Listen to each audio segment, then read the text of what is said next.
Hello and welcome. This is lecture number 15 and we will discuss on semaphores versus monitors. How both terms are differ to each other, right? So let's start with the discussion.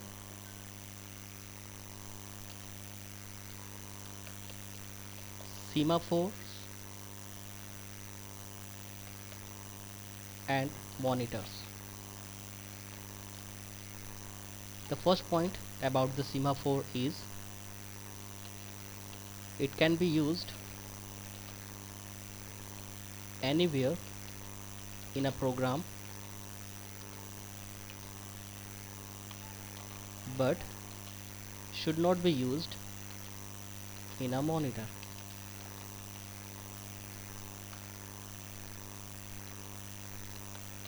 Where monitor, it is based on the conditions variable. So condition variables can uh, let me do this comparison in that way, that would be better for you guys.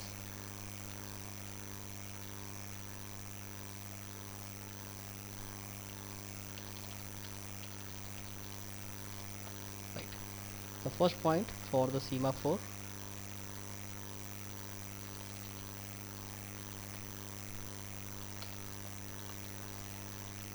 and the first point for monitor, that means it is based on condition variable, can only be used in monitors.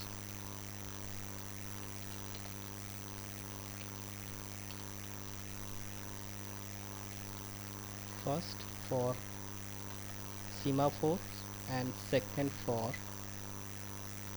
first for monitor.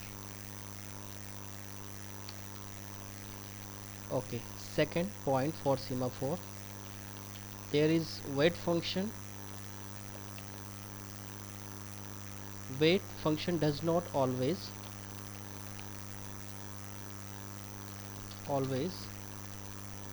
block the caller. That means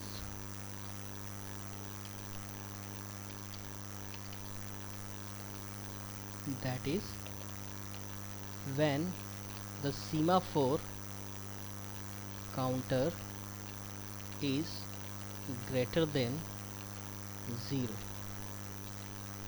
So that is functioning of wait function is, if the semaphore counter is greater than 0, then wait function will block the caller, otherwise no. So that has to be keep in your mind, guys. Wait function does not always block the caller, that is it will only blocked when the semaphore counter is greater than 0.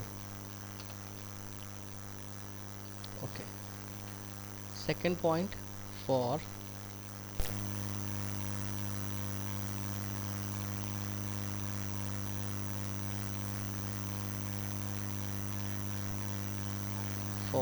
monitor,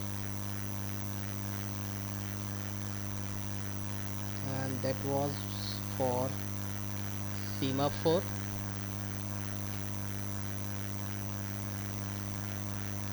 Monitor, here is again a wait function.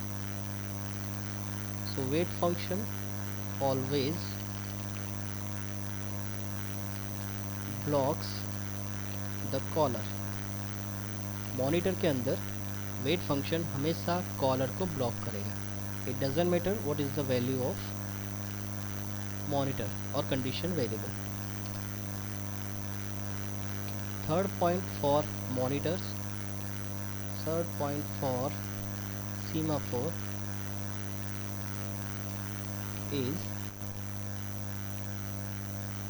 there is again a signal function. Signal function either releases a blocked thread, as we know that signal function is used to give the wake up call for release the blocked process. so that it can get a chance to execute. So whenever there is a blocked queue, and blocked queue maintains so many processes which are waiting for the CPU for execution. So signal function is one kind of wake up call for release for blocked process, so that process released and put into the running queue. Right. So semaphore signal function either releases a blocked thread if there is one, or increases the semaphore counter, where monitor, here again is a function known as signal, either releases a blocked thread if there is one, or the single one, or signal is lost as if it never happens. Fourth point for semaphore is if signal function releases a blocked thread, the caller and the released thread both continue. But in monitor, if signal function releases a blocked thread, the caller yield the monitor or continue,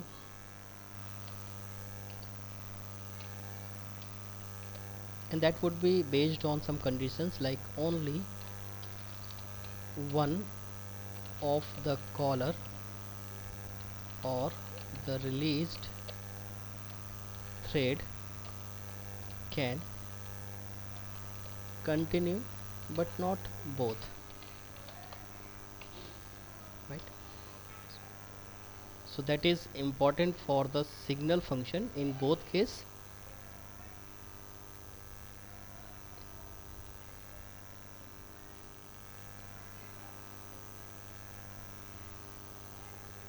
Semaphore, if signal function releases a blocked thread, the caller and the release thread both continue, right? But in monitor, if signal releases a blocked thread, the caller yields the monitor or continue. Only one of the caller or the released thread can continue but not both. So there is differences.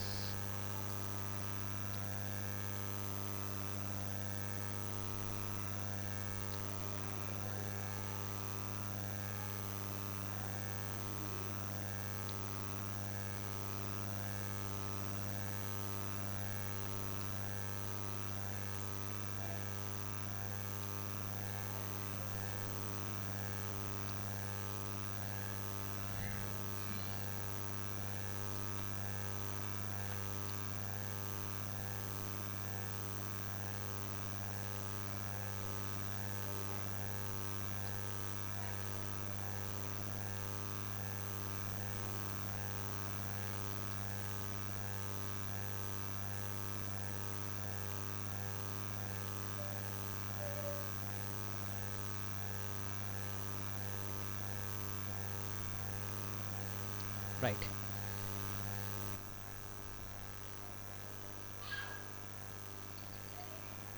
Now the next concept, it is again a very important concept, which is known as message passing.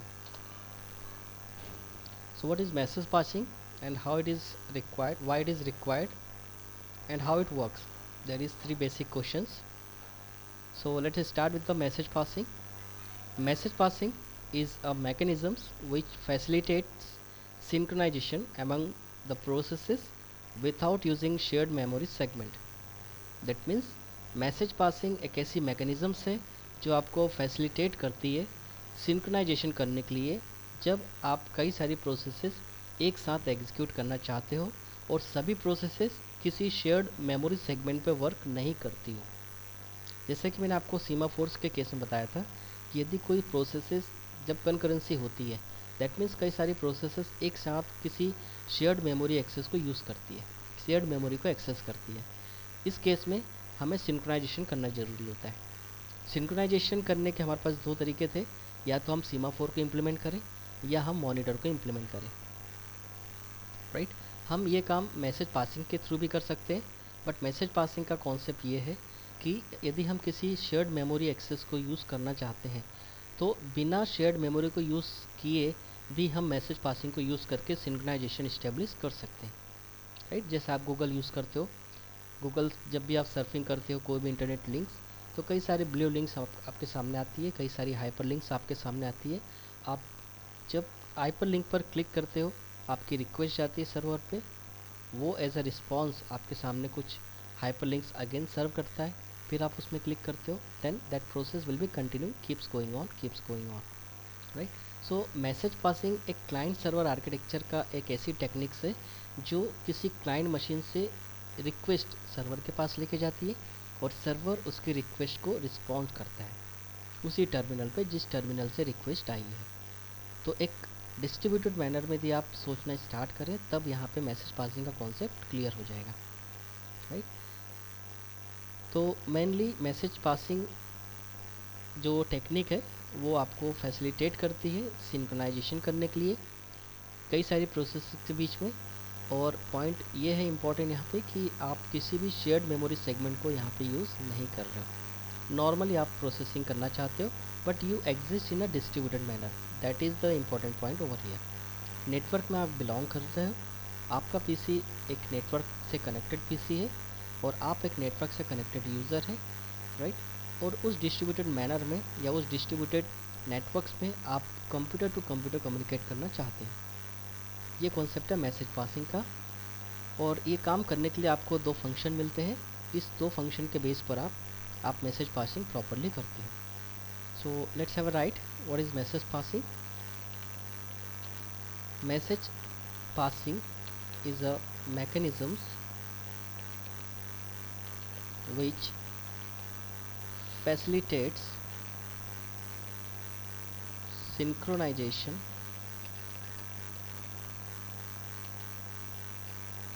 among the processes without using shared memory segment. It also facilitates the communication between processes on the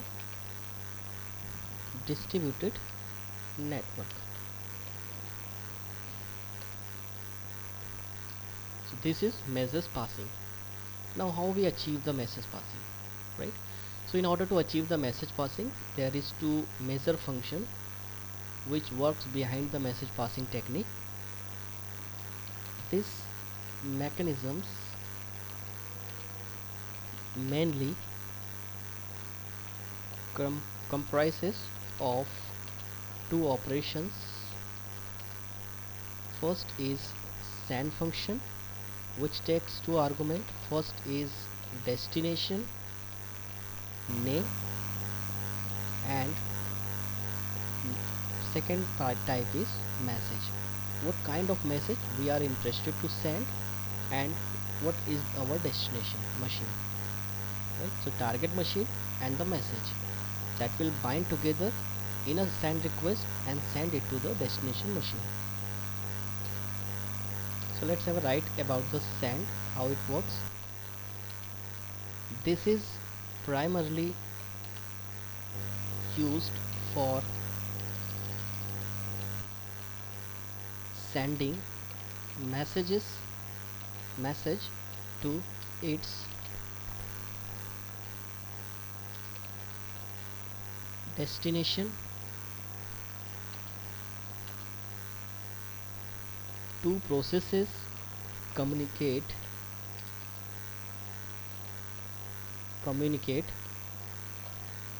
through messages which are sent by the help of send function. There is again an important function which is known as receive function. It again take two argument. First argument is source name and second is message, right? So as you use mobile system, mobile device, Android mobile device, you can send a message, you can also receive a message at the same time. So while receiving the message, you receive two things: what is the source, who is the source, and what kind of message you received, right? So let's have a write about the receive function. This function is used by the process to receive message from the process or the source of the message, right? And the point which you have to keep in mind, guys, that message passing is very essential in distributed network system. If two processes want to communicate, then they must send and receive messages from each other by establish a communication link. For first, there should be a established link, maybe that is logically linked or virtual link, or maybe a dedicated link. It doesn't matter what kind of links are established over here, but there should be a link before starting the communication. So if two processes want to communicate, then they must send and receive messages from each other by establishing a communication link, right? Now a typical message format in a message passing techniques, there is one typical message formatting, typical message format. So it contains so many things. Let's I will write here. First is source, second is destination, third is message length, fourth is control information, fifth is message type, and sixth is message content. Here message content is one kind of body, we can say body, and the rest of things is known as header. These all five items components makes a header of our message. So message must contain the source address, message must contain the destination address, message length, how many characters we can put into the message, control information, and message type, right? Normal text message or multimedia message or broadcast message, right? So we can have so many type of messages. We should mention what kind of messages we interested to send to the destination machine. So includingly we can say this is the typical message format, right?